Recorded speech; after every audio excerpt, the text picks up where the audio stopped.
राम जय राम जय जय राम श्री राम जय राम जय राम जय जय राम श्री राम जय राम जय हनुमान। बोलिए राजा रामचंद्र। राम तेज बल बुध विपुलाई सेत सहत। ये तो अभी जो है उनकी सेना की बात हो रही है, अभी राम जी की बात नहीं हुई। राम जी के बारे में तो हमें छोड़ो, अगर हजारों गुणी व्यक्ति बुलाए जाएं, ज्योतिष के पंडित भी बुलाए जाएं, तो भी गणना करके नहीं बताते कि राम क्या चीज़ है। तो भाई भगवान का कौन पता लगा सकता है। सच कह रहे थे, लेकिन अतिशयोक्ति समझ रहा था रावण। उनके तेज का, बुद्धि का, उन्हें कहा था जिना ज्योतिषी वर्णन कर सकते हैं और ना दूसरे विद्वान ही कर सकते हैं। सकसर एक सोत सत सागर, उनका एक एक बाण। तुम कह रहे हो इस समुद्र की, ये बेचारा बीच में आ गया इसलिए बच रहे हैं। ये सैकड़ों समुद्र होते तो भी कोई फर्क नहीं। सकसर एक सोत सत सागर, सैकड़ों समुद्रों को भी सोख सकता है उनका एक ही। ये तो एक ही है ना। तब भ्रातएं पूछे नय नागर, परंतु देखो उनकी नीति देखो। तुम तो किसी से राय भी नहीं लेते, तुम्हारे नाना की बात नहीं मानी, तुमने अपने भाई की बात, जो नीति शास्त्र को जानने वाला, उसको लात मार के निकाल दिया और तुमने बचाई क्या है। लेकिन राम जी की नीति देखो। राम जी ने विभीषण को पहचाना, तुमने नहीं पहचाना। राम जी ने विभीषण से राय ली है, अपने भाइयों से राय नहीं ली, अपने सेनापतियों से राय। क्यों? वो नीति शास्त्र को जानने वाला है। तुम्हारे लिए तो घर की मुर्गी दाल बराबर था। राम जी नीति पूछ रहे हैं विभीषण से। तब भ्राताएं पूछे नए नागर, बताओ। तो राम जी ने विभीषण को पहचान लिया, तुम नहीं पहचान सके, तुमने निकाल और दिया। वो भी तुम्हारे जीवन का हिस्सा था। अब जो हिस्सा निकल गया तो फिर समझो तुम्हारे जीवन सुरक्षित नहीं। तासु वचन सुर सागर पाही, मांगत पंथ कृपा मनवाही। और तुम्हारे भाई ने ही युक्ति बताई है कि तुम्हारे गुरु है और गुरु को मना लेना चाहिए, इसलिए वहाँ आसन डाल के समुद्र से प्रार्थना कर रहे हैं। सुनत वचन भी असाद सीसा, जो असमत सहायक। और इतनी बात सुनने के बाद जोश आ गया। अब लूज पॉइंट समझ रहा है राम का। वो कहते हैं कि मैंने तो नालायक समझकर लात मार के विभीषण को निकाल दिया, और राम उससे सलाह ले रहा है? तो अब मुझे पता लगी तुम तो लवार हो गए हो, तुमको कोई रिश्वत दी गई है, तुम तो उसके रंग में रंग गए हो। तो इतना बड़ा चढ़ा के कह रहा है, अरे जिसको मैंने लात मार के निकाल दिया है और वो उसका सलाहकार है। तो अब पता लगा कि हमारे विभीषण में कितनी शक्ति है और उसमें कितनी शक्ति है। तुम तो झूठ बहका रहे हो, हमें लवार हो गए हो। अब रावण बोलना शुरू करता है, कहीं लूज पॉइंट मिल गया तो। जो असमत सहायकृत कीसा। और पता बंदर भालू क्या करेंगे, जब हमारे निकाले हुए विभीषण से, नालायक भाई से हैं सलाह ले रहा है, तो उसकी औकात का, उसकी ताकत का, बुद्धि का पता लग गया। अब ज़्यादा बोलने की जरूरत नहीं। सहज वीर कर वचन दृढ़ाई, और सागर सन ठानी मचलाई। और वो तो स्वभाव से ही डरपोक है। अब बताइए, समुद्र तो जड़ होता है, तो जड़ कैसे मान जाएगा? और वो तो स्वभाव से डरपोक है, तो ये समुद्र जो है ये मान जाएगा क्या? हैं? ये आगे आएगा ना अभी दोहा में, ये सब जड़ माने गए, ये मानने वाले नहीं है। मूढ़ मृषा का कर से बढ़ाई, रिपबल बुद्धि था मैं पाई। ओ नालायको, तुम जब से बक रहे हो ना, मुझे बुद्धू समझ रहे हो। अब मैं समझ गया कि उनकी फौज में कितनी ताकत है, कितनी फौज है, उसकी कितनी बुद्धि काम करती है, हैं? ये मैं सब समझ गया कि मेरे शत्रु की क्या हालत है। सचिव सभी विभीषण जाके, विजय विभूति कहाँ। हमारे विभीषण जो हमारा निकला हुआ है और वो उनका सलाहकार है, उनका मंत्री है, तो जब विभीषण जैसा वहाँ मंत्री सचिव होगा तो ना तो वहाँ विजय हो सकती है, न वहाँ विभूति हो सकती है, विभूति माने विशेष प्रभाव, वो भी नहीं हो सकता है। ये कायरता है वहाँ पर, और तुम कुछ और कह रहे हो। अब विभीषण की जब बात आ गई तो अपने की चीज़ जान करे, क्योंकि काम का होता है तो विभीषण को निकाल दे क्यों? वहाँ नीति तो काम नहीं कर रही, वहाँ तो जो है सुरुचि है, सुनीति नहीं है, तो फिर विभीषण को इसीलिए तो निकाल दिया। तो उनका तो निकाला हुआ बेकार है। और दूसरा आदमी जैसे कोई ताश खेलता है और उसके सामने में ऐसे नाक सिकोड़ के फेंक देता है, लेकिन वो ताश किसी का काम का हो जाता है, वो उठा लेता है और कहता है मेरा तो हो गया काम। बोलो, जिसको रावण निकालता है वो राम जी के काम का बनता है। ये सारी बातें बताएगा कि नहीं बताएगा? राम जी कामयाबी होंगे, लेकिन रावण को ये समझ नहीं आ रही।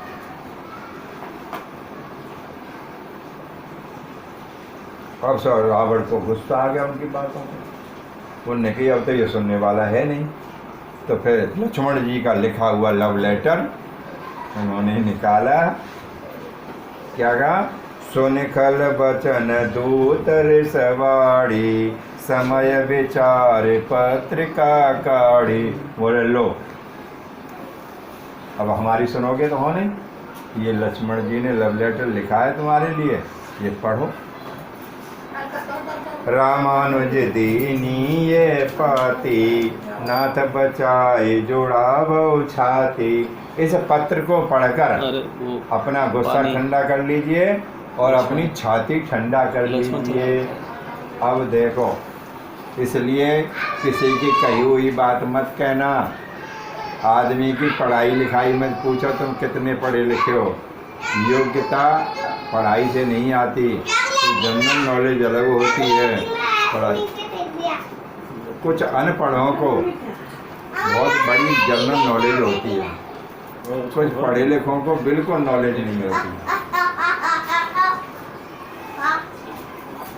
आज से ठाकुर नहीं आए भाई, झूठ बोल गए। जो कह रहे आएंगे कल हैं?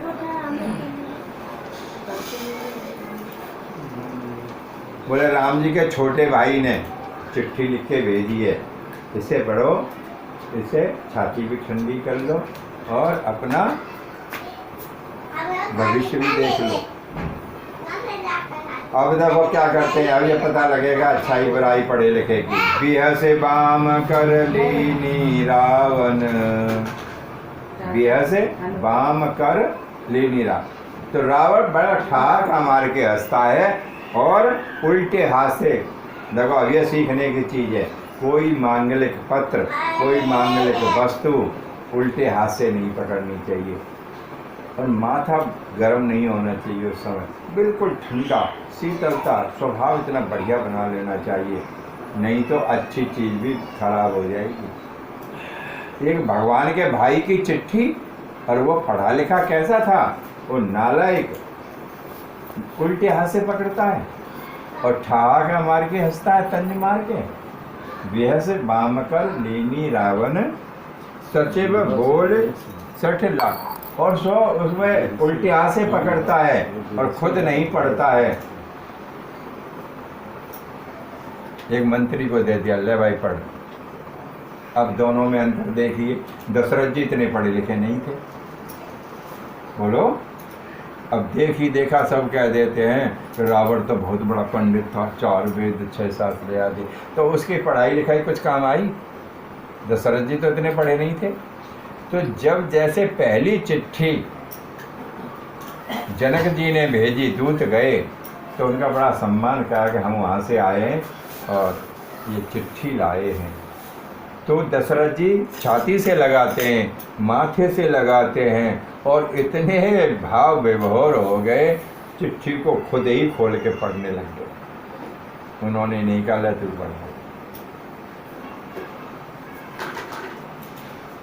और आज जो पढ़ा लिखा रावण है, भगवान के भाई ने जो चिट्ठी लिखी है और जिसमें रावण का ही फायदा था, एक तो उल्टे हाथ से बाएं बेह से बाम, बाम माने उल्टी, जैसे हम आरती में बोलते हैं बाम भाग राजत जगत। सीता जी कहाँ बैठी हैं? बाएं भाग में, हनुमान जी चरणों में बैठे, आरती फिटवार है कि नहीं? चरण विराजत हैं सुत अंजनी, गलत तो नहीं है, बड़ी फिटवार है आरती। तो उल्टी हाथ से पकड़ी, दूसरे मंत्री को दे दी नालायक ने। ले पढ़ो भाई, जब कैसा करना चाहिए था। ये सारे असगुन शुरू हो गए। और कल भी असगुनों की बात आई थी। जैसे ही राम जी ने कदम रखा, तैसे ही सीता जी को सगुन होने। जब आदमी एक चल रहा है उसी दिशा में, तो सबको एक जैसा ही सगुन होना चाहिए। रावण को भी ऐसा ही होना चाहिए था, हैं? क्यों जी? राम तो एक ही है, वो उसी दिशा में जा रहे हैं, उसी के घर जा रहे हैं। तो सीता जी को सगुन हुए और उनको असगुन होने लग गए। और मंदोदरी के भी कुंडल हिलने लग गए। तो जैसे लालू धमका देता ना अपनी रावड़ी को, ऐसे धमका दिया मंदोदरी को। अब औरतों में होता ही क्या है, डरपोक होती है, 8 अपगुण होते हैं इनके अंदर। मंदोदरी कह रही है ये सगुन बिल्कुल अच्छा नहीं है, असगुन है। अरे इनका क्या है, कैसे भी हिल जाते हैं, जरा सी हवा लग गई होगी। मंदोदरी प्रैक्टिकल करने ले गई लैब में। सुनो, तुम नहीं पहनते इन कुंडलों को, मैं जानती हूँ, तुम नहीं जानते। अब तक इनका शुभ संकेत ही होता रहा है, लेकिन आज ही असगुन पैदा कर रहे हैं। देखो कुंडलों से पता लग गई मंदोदरी को। और प्रैक्टिकल कराने ले जाती है। और चलो ऊपर, तो छत पे ले गई रावण को। और ज्वार पक्षियों को डालते हैं ना, तो बहुत सारी ज्वार जो है छत पे बखेर दी उन्होंने।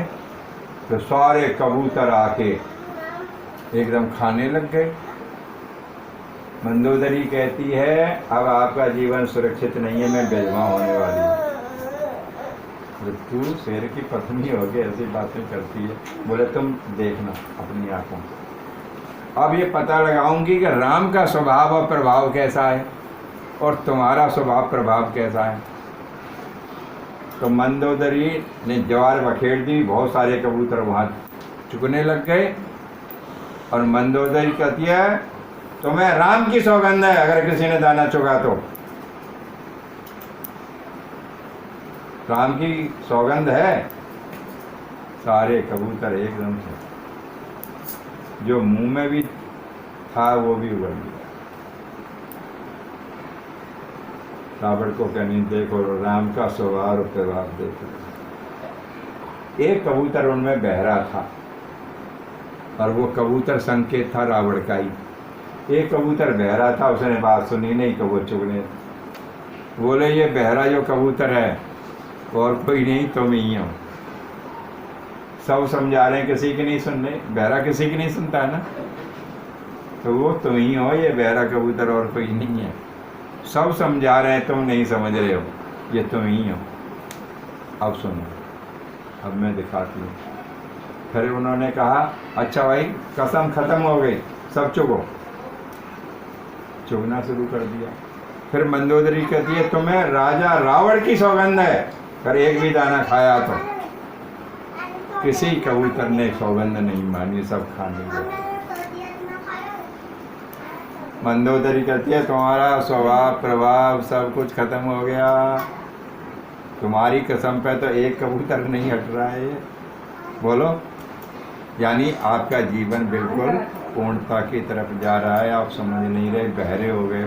तो धृतराष्ट्र भी आंखों से अंधा था, महाभारत में देखता तो था ही नहीं, लेकिन सबने समझाया, वो बहरा और हो गया पुत्र मोह में।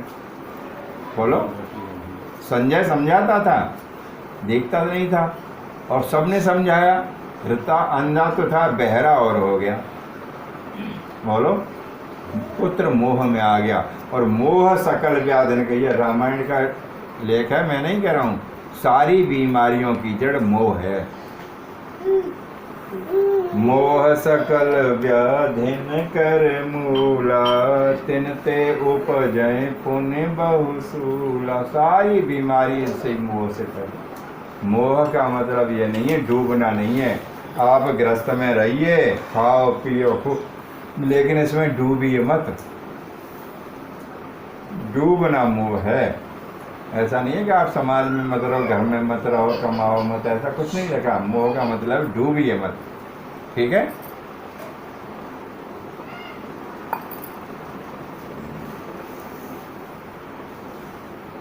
बातन मन जाय सट जन घालस कुल की, राम विरोधन ओवरसी शरण विष्णु अजीत। देखो, चाहे तुम अपने मन को कैसे ठंडा कर लो अपनी बातों से, ये कुछ नहीं चलेगा। क्या होगा? आपको राम जी की शरण में जाना ही पड़ेगा। उससे तो बच सकते हैं। आपके साधन, आपकी चतुराई, ये बिल्कुल काम नहीं आगे। अभी समय है, समझ लो।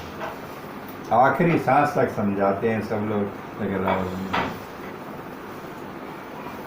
की तजमान अनुज प्रभु पद पंकज भ्रंग, होय कि राम सरानल खल कुल सहित पतंग। जैसे दीपक सारे पतंगे जाके अपनी न्योछावर कर देते हैं, और ये सभी राक्षस कैसे होंगे? पतंगे की तरह होंगे, जिन्हें तुम बहुत धुरंधर समझ रहे हो ना। और हैं तो वो सूर्यवंशी, लेकिन सूर्यवंशी को सूर्य न मान के दीपक भी आप मान लोगे तो भी ये राक्षस जितने ही हैं पतंगे के समान हैं। सब उसकी लौ में जाके जल के भस्म हो जाएंगे, और आपका ये अरमान धरा ही रह जाएगा। और हनुमान जी की 4 सीख हैं जो आ से ही बनती हैं। आदमी को अभिमान, आलस, ये सब सत्य। आपको देखा है, हनुमान जी 24 घंटे अलर्ट होते हैं। हनुमान जी को मानते हैं तो कैसे पता लगेगा? अगर आपका आलस दूर हो जाता है तो समझो आप हनुमान जी को मानते हैं। हनुमान जी ने स्वीकार कर लिया, नहीं तो नहीं। हाँ से एक तो अहंकार को छोड़ना पड़ेगा, अभिमान, क्योंकि वो हनुमान है और तुम्हारा अभिमान नहीं रहने देंगे। हनुमान का मतलब जिसका कोई मान सम्मान नहीं है, जिसे अपने मान का हनन कर दिया है, उसका नाम हनुमान। अभिमान, अहंकार, आलस। हनुमान जी को पता है पालतू मार के नहीं बैठते हैं, एक पैर को मोड़ के बैठते हैं। किसी ने पूछा, हनुमान जी आप आराम से क्यों नहीं बैठ जाओ पालतू मार के? तो बोले, ऐसा है प्रभु के इशारे पर। वैसे मैं रेस्ट करता नहीं, मैं इशारे पे बैठता हूँ। और मैंने ऐसा देखा है कि मंदिरों में लड़कियाँ जाती हैं हनुमान, तो ये जो पंडित ठेकेदार हैं ना, वो भगा जा, हटो जाओ, लड़कियाँ नहीं पूजा करती हैं। लौटी आती हैं बेचारी। हमने कईयों को पूछा, हमसे पूछा, पंडित जी क्यों? मैंने कि बताया नहीं। मैंने कि कल जाना फिर पूछ के आना।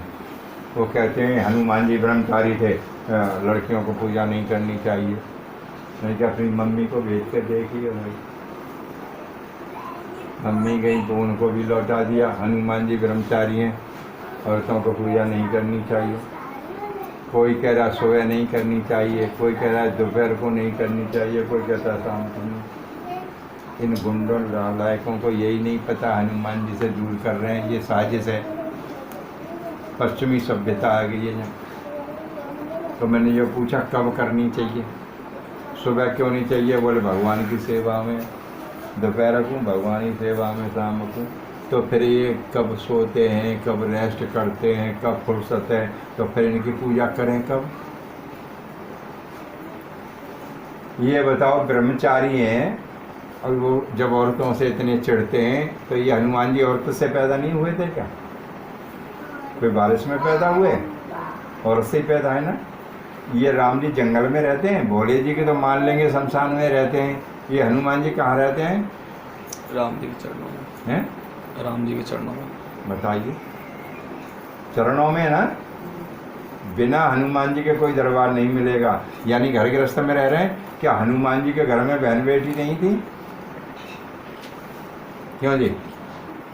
जब बहन बेटी थी तब हनुमान जी वहाँ कैसे रुक गए? बहन बेटियों में जो ब्रह्मचारी हैं तो बोलो। मैंने कि उनसे टाइम पूछो, इनकी फुर्सत का है। तो सुन लो मेरी बात, मेरी जो समझ है, हनुमान जी की 24 आवर सेवा है। 24 आवर कोई रेस्ट नहीं, कोई मजिस्ट्रेट नहीं, कोई संडे मंडे नहीं, 30 बार कोई छुट्टी नहीं, रेस्ट करते हैं। और हनुमान जी की सेवा से जब राम द्रवित हो जाते हैं, बहुत द्रवित का मतलब गदगद हो जाते हैं, खुश हो जाते हैं। उनकी आवाज़ नहीं चलती। कभी कभी ऐसा होता है हम भी आ जाते हैं, आवाज़ नहीं निकलती, गला नहीं काम करता है, जब ज़्यादा आदमी गदगद हो जाता है, भाव विभोर, और आँखों से आंसू भी आ जाते हैं। तो राम जी इनकी सेवा से इतने गदगद हो जाते हैं कि बोलना चाहते हैं कि हनुमान रेस्ट कर, लेकिन बोल नहीं पाते, केवल हाथ करते हैं ऐसा करके। हनुमान थोड़ा तो सस्ता है। तो भी हनुमान जी पूरी हालत में नहीं बैठते हैं, एक पैर मोड़ के। देखो ऐसी मूर्ति आती है, हाफ स्टार्ट है। हमने भी पूछा ऐसे क्यों बैठते हो, कि पता नहीं प्रभु की कब इच्छा हो जाए, कब इशारा हो जाए तो पालती लग के थोड़ी देर में उठा जाता है, और एक बार जल्दी उठ जाते हैं, एक झटके में उठ जाऊंगा, विलम्ब नहीं चाहिए मुझे। यानी हनुमान जी को इतना भी आलस नहीं है, और रेस्ट नहीं होता, जबरदस्ती रेस्ट कराते हैं राम जी। अब सुनो उनकी बात। जब राम जी का राज्याभिषेक हो गया, अब वो विसर्जन की भी खूब बात चली है। विसर्जन माने ये नहीं है उन्हें फेंक दो, निकाल दो। विसर्जन माने विदाई। तुम भी अपने बहन बहनोई को विदा करते हो तो क्या वो कुआं पोखर में डाल देते हो उन्हें? लेकिन राम जी का तो दिल रोता था, मैं कैसे कहूँगा हनुमान तुम जाओ। लेकिन भाइयों ने फिर कुछ अयोध्या वालों ने खूब जोर लगाओ, भैया अब तो अपना राज का चलाओ, इसे वापस करो। और राम हनुमान जी से ही ताना मारने लगे, यार तुम क्यों यहाँ पैर गाड़ के पड़े हो, अब इतने दिन हो गए, मित्रता तो ऐसे ही होती है, रिश्तेदार भी नहीं हो कोई, सब चले गए, तुम बेशर्मी से यहाँ पड़े हो। हनुमान जी बोले मैं तो नहीं जाता, हनुमान जी मैं तो नहीं जाता, और ऐसी बात है तो तुम्हारे कहने से नहीं जाऊँगा, राम जी कह देंगे तो मैं चला जाऊँगा। और राम जी की तो हिम्मत नहीं थी हनुमान जी के बारे में कह, इतना दिल में समा गया था। और फिर राम जी को उन्होंने दिल में बिठा रखे तो अलग ही कैसे हो सकते थे, राम जी को तो सारी बात पती थी। अब ये जाए नहीं घुड़की दिखाने लगे सबको, वो अब इनसे तनातनी वाली बात आने लगी। फिर राम जी के पास गए, पंचायत जोड़ी, बोले 4 आदमी जैसा कहते हैं भैया निर्णय ले गए, मैं तो कुछ नहीं कह सकते। पंचायत जोड़ी, सब बोले हनुमान जाओ तुम, बोले कि मैं नहीं जाता।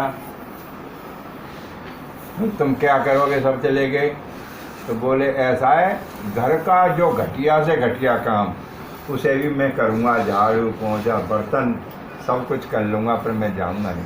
बोले हमारे यहाँ पर बहुत सारे नौकर चाकर हैं, अब कोई आवश्यकता है नहीं आपकी, और होगी तो और रख लेंगे, पर हम बानर क्यों रखेंगे, हैं अपने ही यहाँ का रखेंगे कोई। तो भाई मैं तो जाता हूँ। बोले हमारे यहाँ कोई काम नहीं तो करो। तो हनुमान जी ने कंपटीशन रख दिया, क्योंकि मेरे प्रभु को कंपटीशन बहुत प्रिय है। ये जो माँ को लाए कंपटीशन जीत के ही तो लाए हैं, वहाँ भी कंपटीशन था, जो धनुष तोड़ेगा वो लाएगा। इनकी कौन सी शादी हो रही है ऐसी? मेरे प्रभु को पसंद है कंपटीशन, कंपटीशन हो जाए। सब व्यक्ति घर के बाहर के अपनी लिस्ट बनाओ कि मैं राम जी की ये सेवा करूँगा, मैं ये करूँगा, अपनी अपनी लिख के लाओ। अगर तुम पे से कोई सेवा बच जाएगी तो उसे कर लूँगा, और तुम सब कर लोगे तो भैया फिर मैं चला ही जाऊँगा, क्या करें। जब पूरी अयोध्या वाला ये ऐसा मत है तो सब ने मीटिंग की आपस में, भैया तुम क्या करोगे सेवा, तुम क्या करोगे, झाड़ू पोंछा चौका बर्तन सब कुछ अपनी अपनी पर्ची बना के ले गए। पंचायत जोड़ी फिर, हाँ भैया बताओ। तो सब ने क्रम से जो है अपनी अपनी सेवा बता दी। पर हनुमान जी को ऐसे ही थोड़े कह दिया है कि हनुमान चालीसा का पाठ करो, बल और बुद्धि के होलसेल डीलर हैं, कोई रिटेल वाली छोटी मोटी दुकान नहीं है। बल बुद्धि विद्या के होलसेल डीलर हैं। अब बताइए ऐसे बुद्धिमान को कोई हराना आसान था? सबने बता दी। हनुमान जी ने 3 बार कहा सुन लो, 3 बार बोल दोगे तो उसके बाद फिर नहीं सुनी जाएगी। सबने ड्यूटी बता दी, अब कोई काम तो नहीं है, बोलो और सोच लो तुम पे से कोई काम रहेगा हो राम जी का। 3 बार ही तो होते हैं, वचनबद्ध हो गया पूजा के लिए। तब उन्होंने कहा सुन लो, तो तुमने खूब चतुरता दिखा ली है, मैंने तुम्हें खूब मौका दिया है, आपसे संकल्प करा लिया है 3 बार, फिर तो ये और आगे घमंड में, अरे मूर्ख हो, इतनी चतुर बनते हो। और राम जी को जब जम्हाई आएगी तो उस समय चुटकी कौन बजाएगा? ये तो सेवा किसी ने नहीं लिखी है, बोलो। राम जी अंदर से बड़े खुद, बारे हनुमान वाह, अपना काम खोज ही लिया और कंपटीशन जीत गया। अयोध्या धरी की धरी रह गई सारी। राम जी इतने प्रसन्न हुए कि मैं तो वैसे ही हनुमान को छोड़ना नहीं चाहता, ये कंपटीशन जीत गया तो पूरी अयोध्या की हिम्मत नहीं जैसे निकाल दे, और ना मेरे घर वालों की, इसलिए हनुमान जी नहीं गए थे। बोले जब जमाई आएगी तो चुटकी, कोई आदमी ये कहेगा पंडित जी बना के कह रहे हैं ये रामचरितमानस की चौपाई है, ध्यान नहीं करते लोग। अब हमारा काम है इस पर रिसर्च करना है, मनन करना है, और क्या काम है। इसमें है राम राम कहि जे जमुहाई, और सकल मंगल मूल न साई। देखो भजन बहुत बड़े से बड़ा है, 24 घंटे भी कर सकते हो, और आप 1 सेकंड भी कर सकते हो, और बिल्कुल नहीं कर सकते हो। तरीका अगर आपके पास आ जाए तो बिना भजन किए हुए भी राम जी से मिल सकते हो। ये रामचरितमानस की चौपाई है। और जैसे जमाई आई एक बार भगवान का नाम बोलो ऐसे कर देते हैं रावण की तरह। जमाई जब आए तो भगवान का नाम लेना चाहिए। और इस रामचरितमानस गवाह है, तुलसीदास जी गवाह हैं। बिल्कुल भजन मत करिए, कुछ मत करिए। राम राम कहि जे जमुहाई, जमुहाई आती है ना, उस समय राम बोल दीजिए बाद में। और सकल मंगल मूल न साई, और कितना काम करते हैं, सारे अमंगल अमंगल ऊपर से नहीं, जैसे एक पेड़ को ऊपर से काट देते हैं, घास को ऊपर से काट देते हैं, थोड़ी देर तो काट दी ऐसा लगता है, लेकिन फिर वो फूट आती है वहाँ से। और इसमें लिखा है सकल अमंगल, सारे पाप जड़ से खत्म हो जाएंगे। कितनी बड़ी गारंटी है भाई। किसी पेड़ को ऊपर से काट दीजिए फिर हो जाएगा, घास को ऊपर से फिर हो जाएगी। लेकिन इसमें क्या है, सकल अमंगल मूल न साई, सारे पाप सारे जड़ से खत्म हो जाएंगे। कितना आसान लिखा है बताओ। 1 सेकंड की भी जरूरत नहीं, कोई माला की जरूरत नहीं, फूल की जरूरत नहीं, कुछ नहीं। लेकिन ऐसा करते नहीं लोग। इसका मतलब है गहराई से शोध नहीं किया और गहराई से बताया नहीं लोगों ने। बोलो बनावटी तो नहीं है ये। रामचरितमानस में पढ़ा है कि नहीं पढ़ा? लेकिन हम तो भूल जाते हैं ना, बस हम तो पढ़ते हैं लेकिन भूल जाते हैं। याद तुम तो यहाँ भी भूल जाते हैं। बोले भगवान को चंदन नहीं, अरे भगवान को चंदन लगाने के बाद हमारे लगता है, फिर तुम्हारे लगाते हो, फिर वहाँ जाके कहते हैं भगवान को चंदन भी नहीं लगाया। राम विरोध न उबरसी शरण विष्णु अजीश, यानी उनसे विरोध करने पर खुद विष्णु आ जाएं और जो भोले जी से वरदान पर वो भी आ जाएं, तुम्हें बचा नहीं पाएंगे। और सबसे सरल है आप शरणागति ले लो। कितना आसान से आसान बताया कि तजमान अनुजैव प्रभुपद पंकज भ्रंग होए के राम सरान लखल कुल से। जैसे एक पतंगा और दीपक में जाते जाते ही न्योछावर हो जाता है, तो वैसे तो वो सूर्यवंशी हैं, सूर्य के समान हैं, लेकिन उन्हें दीपक भी समझ लो तो ये सारे निशाचर तुम्हारे समेत ये सब पतंगे की तरह होंगे और सब जाके न्योछावर हो जाएंगे, बचना एक भी नहीं है। मतलब इससे ज़्यादा स्पष्ट और बढ़िया बात बताना है और क्या हो सकता था। लेकिन रावण क्यों नहीं माना? हनुमान जी कहते हैं अभिमान नहीं चाहिए, क्योंकि मान मैं नहीं रखता, मैंने अपने मान का हनन कर दिया। हनुमान नाम एक भी नहीं है, लेकिन ये सब इनकी क्या है? उपमाएं। ठीक है, तो नाम एक भी नहीं है। तो यहाँ से अहंकार इनको बिल्कुल पसंद नहीं है, अभिमान बिल्कुल पसंद नहीं है, आलस बिल्कुल पसंद नहीं है, हैं? ये बिल्कुल पसंद नहीं है। अगर इनको छोड़ोगे तो हनुमान जी हमारे सहायक होंगे, और नहीं तो ये नहीं मानते।